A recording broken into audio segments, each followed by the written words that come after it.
Shalom, selamat pagi Bapak Ibu dan siswa-siswi SD Kristen Sunodia. Bersyukur pagi hari ini kita kembali diberikan kesempatan oleh Tuhan untuk kita bersama beribadah kepada Tuhan. Nah, sebelum kita memulai ibadah kita, Lause mengajak kita untuk menaikkan satu pujian. Cuip, cuip, cuip, cuip, pam, pam, pam.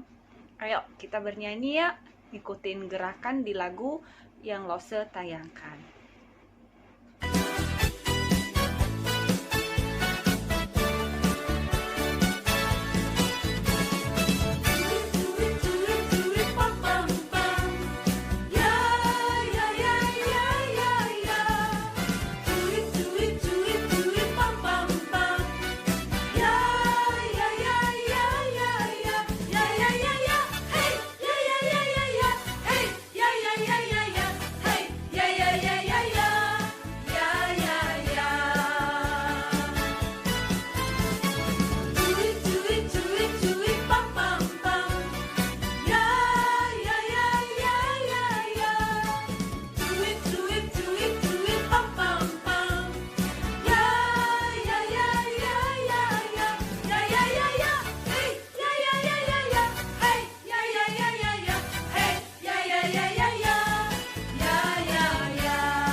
Mari kita bersatu di dalam doa. Tuhan Yesus, terima kasih hari ini kami boleh kembali diberikan kesempatan untuk kami boleh memuji Tuhan.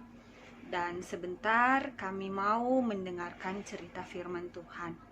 Berkati kami ya Tuhan, Bapak Ibu Guru dan kami semua siswa-siswi. Tolong kami biarlah di dalam ibadah kami hari ini sungguh berkenan bagi Tuhan. Ampuni juga kami Tuhan, kami berdosa di hadapan Tuhan. Mungkin sepanjang minggu ini kami bersungut-sungut, marah, malas, tidak mendengarkan orang tua, dan banyak hal-hal yang lainnya yang tidak berkenan bagi Tuhan. Ampuni kami, layakkan kami untuk kami beribadah kepadamu di pagi hari ini. Di dalam nama Tuhan Yesus kami bersyukur dan berdoa. Amin. Nah, adik-adik, sebelum kita mendengarkan cerita firman Tuhan, Lause mengajak kita sekali lagi untuk menyanyikan pujian, Ku buka Alkitabku, lalu ku baca. Ayo nyanyi sama-sama ya. Ku buka Alkitab, lalu ku baca. Sret, sret, sret. Ku buka Alkitab, lalu ku baca. Sret, sret, sret. Firman Tuhan ada di hatiku, ada di langkahku, ada di hidupku, yang terus bertumbuh, sirami jiwaku. Berbuah, berbuah, berbuah, berbuah, berbuah, berbuah, berbuah, berbuah.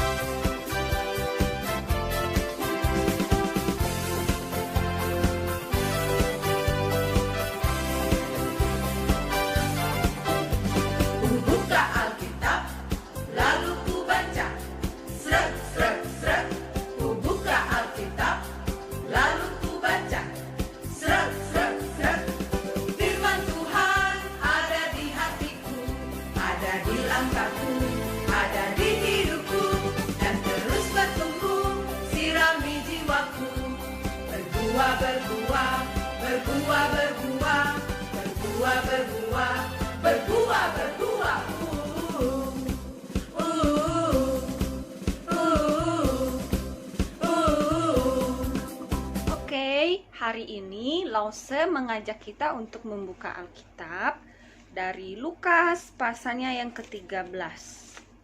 Lukas pasal ke-13 ayatnya yang pertama hingga ayatnya yang ke-9. Lukas pasal 13 ayat 1 sampai dengan ayatnya yang ke-9. Lause hanya bacakan di ayat yang ke-6 sampai ayatnya yang ke-9 saja. Lalu Yesus mengatakan perumpamaan ini, seorang mempunyai pohon ara yang tumbuh di kebun anggurnya, dan ia datang untuk mencari buah pada pohon itu. Tetapi ia tidak menemukannya. Lalu ia berkata kepada pengurus kebun anggur itu, "Sudah 3 tahun aku datang mencari buah pada pohon ara ini, dan aku tidak menemukannya. Tebanglah pohon ini. Untuk apa ia hidup di tanah ini dengan percuma?" Jawab orang itu, "Tuan, biarkanlah dia tumbuh tahun ini lagi. Aku akan mencangkul tanah sekelilingnya dan memberi pupuk kepadanya. Mungkin tahun depan ia berbuah. Jika tidak, tebanglah dia." Nah, sebelum mendengarkan cerita firman Tuhan dari Lause, mari sekali lagi Lause ajak kita berdoa ya. Memohon Tuhan menolong kita untuk mendengarkan firman dengan baik. Mari kita berdoa. Tuhan, kami berdoa memohon kepadamu. Di waktu yang singkat ini, sebentar kami mau merenungkan firman Tuhan. Berkati telinga kami, pikiran kami, bahkan hati kami ya Tuhan, untuk kami boleh sungguh-sungguh memperhatikan, mendengar, menyimak, bahkan menyimpan firman-Mu ini ke dalam hati kami. Tolong kami ya Tuhan Yesus, biarlah kami belajar di dalam firman-Mu yang disampaikan oleh Lause Senia hari ini. Engkau juga berkati Lause Senia, hamba-Mu yang menyampaikan ini, yang penuh dengan dosa dan keterbatasan. Biarlah Tuhan boleh disampaikan firman-Mu kepada setiap kami dengan bahasa yang mudah kami mengerti. Di dalam nama Tuhan Yesus, kami bersyukur dan berdoa. Amin. Nah, adik-adik, tadi Lause sudah bacakan firman Tuhan bagi kita di dalam Lukas pasal 13 ayat 1 sampai 9. Lause memberikan judul firman Tuhan hari ini, hidup yang berbuah. Ada nggak ya di antara adik-adik yang suka bercocok tanam, suka menanam pohon atau menanam di sekitar rumahnya? Nah, adik-adik, biasanya seorang tani atau yang suka bercocok tanam, dia menanam pohon entah durian, mangga, atau apapun itu, dia mengharapkan ada buah pada pohon itu.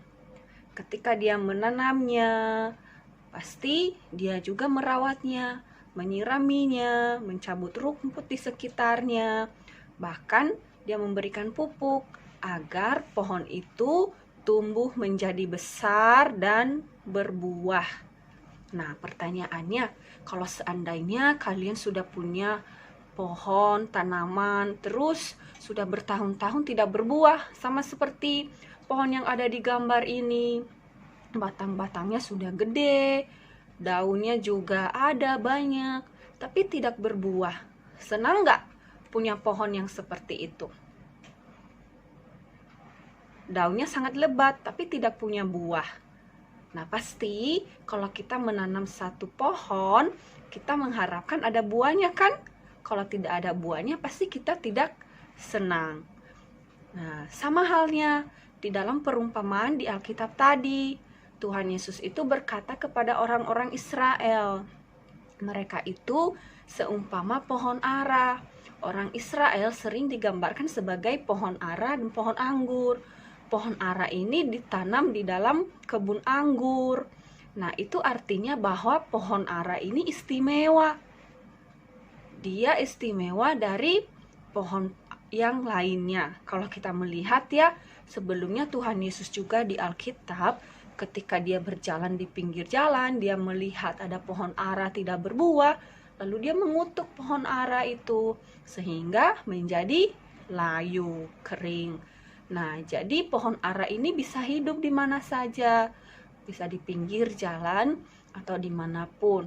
Nah, di dalam pohon ara, di perumpamaan ini ternyata posisi pohon ara ada di dalam kebun anggur. Berarti itu dipelihara, dirawat, ada yang mengurusnya. Berarti pohon ara ini istimewa. Cuma sayang sekali dikatakan tadi di situ waktu Lause bacakan, dia tidak berbuah, sehingga pemilik kebun itu berkata, tebanglah pohon itu. Buat apa dia hidup kalau tidak berbuah? Tapi si pengurus kebun itu bilang, Tuan, berikan kesempatan setahun lagi. Saya akan memupuknya, merawatnya. Mana tahu tahun depan dia akan berbuah. Tapi kalau dia tidak berbuah, maka tebang saja.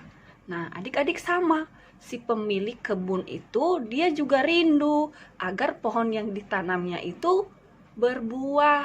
Tapi setelah 3 tahun dia melihat belum ada buahnya, sehingga dia menyuruh untuk menebangnya. Nah, jadi orang Israel ini di dalam iman kepada Tuhan Yesus, mereka tidak bertobat. Mereka hanya melakukan keagamaan mereka secara ritual, memberikan persembahan, perpuluhan, berdoa 3 kali sehari, berpuasa, tapi mereka tidak bertobat adik-adik. Mereka menindas orang miskin, janda-janda, tidak peduli dengan orang-orang yang tidak setara dengan mereka. Mereka tidak punya kasih, sehingga Tuhan Yesus mengatakan kepada mereka, kalau kamu tidak bertobat, maka kamu tidak ada gunanya. Berarti ditebang, dibinasakan. Nah, adik-adik, sama halnya dengan orang Israel. Orang Israel itu istimewa di hadapan Tuhan. Mereka dipilih sebagai umat, tetapi hidup mereka tidak berkenan bagi Tuhan. Nah, saat ini pun kehidupan kita adalah kehidupan yang sudah hidup di dalam Kristus. Berarti kita juga istimewa. Karena melalui Yesus Kristus, dosa kita sudah diampuni. Ketika kita percaya kepada Tuhan, maka kita ini adalah milik Tuhan. Kita hidup karena anugerah dari Tuhan. Maka Tuhan juga mau agar kehadiran kita di dalam dunia ini membawa buah. Kehidupan kekristenan kita sebagai orang percaya harus punya buah yang boleh, yang bisa dinikmati oleh semua orang. Nah, dalam arti kita harus menjadi berkat bagi banyak orang. Nah, di rumah saat ini karena kita tidak bisa keluar, kita tidak bisa menolong teman kita yang lagi kesusahan. Tapi mungkin di rumah kita bisa menolong papa mama, membantu mereka dengan mencuci piring, merapikan kamar tidur kita, menyapu rumah, dengar-dengaran kepada orang tua. Dan kalaupun ada hal yang bisa kita lakukan untuk menolong mereka, yang lainnya kita tetap tolong orang tua kita setelah kita belajar. Nah, kalau adik-adik memperhatikannya atau mengingat cerita seorang pelayan Naaman. Pada waktu Naaman kena kusta, maka ada seorang pembantu, dia masih kecil, dia menyampaikan kepada istri Naaman bahwa dia kenal ada seorang nabi Israel yang mampu menyembuhkan. Nah, jadi kebenaran yang dia tahu, dia ceritakan untuk menolong orang lain. Nah, begitu juga dengan kita. Mungkin kita tidak punya uang, kita tidak punya banyak, tidak punya kemampuan yang lain karena kita masih kecil. Tetapi dengan kebenaran yang kita tahu, bahwa kita tahu Tuhan Yesus adalah Allah yang mengasihi kita, Allah yang mengampuni kita, maka kita pun menceritakannya kepada orang lain. Kita menjadi berkat bagi mereka, sehingga Tuhan melihat kita berbuah. Nah, buah Roh Kudus itu adalah buah anak-anak Tuhan yang telah lahir baru. Nah, pasti adik-adik tahu lagunya. Buah dari Roh Kudus, kasih, sukacita, damai sejahtera, kesabaran, kemurahan, kebaikan, kesetiaan, kelemah lembutan, penguasaan diri. Nah, jadi karena kita istimewa, kita telah diselamatkan oleh darah Yesus Kristus, bukan karena perbuatan kita, tetapi karena kasih karunia, maka kita juga harus berbuah, memiliki kasih, mengampuni, sabar, menolong, dan lain sebagainya. Nah, demikian cerita dari Lause hari ini. Biarlah Tuhan yang menolong kita sepanjang hari ini. Mari kita berdoa. Tuhan Yesus, terima kasih kami telah mendengarkan cerita firman Tuhan dari Lause. Biarlah kami boleh menjadi pohon yang hidup, yang berbuah, dan yang dinikmati buahnya oleh orang-orang yang ada di sekitar kami. Kami boleh menjadi anak Tuhan juga yang memancarkan kasih Kristus, sehingga orang-orang di luar sana melihat buah-buah kami, dan mereka boleh mengenal Engkau melalui kehidupan kami. Berkati kami sepanjang hari ini Tuhan, dan juga Bapak Ibu guru kami yang mengajar kami. Di dalam nama Tuhan Yesus kami bersyukur dan berdoa. Amin.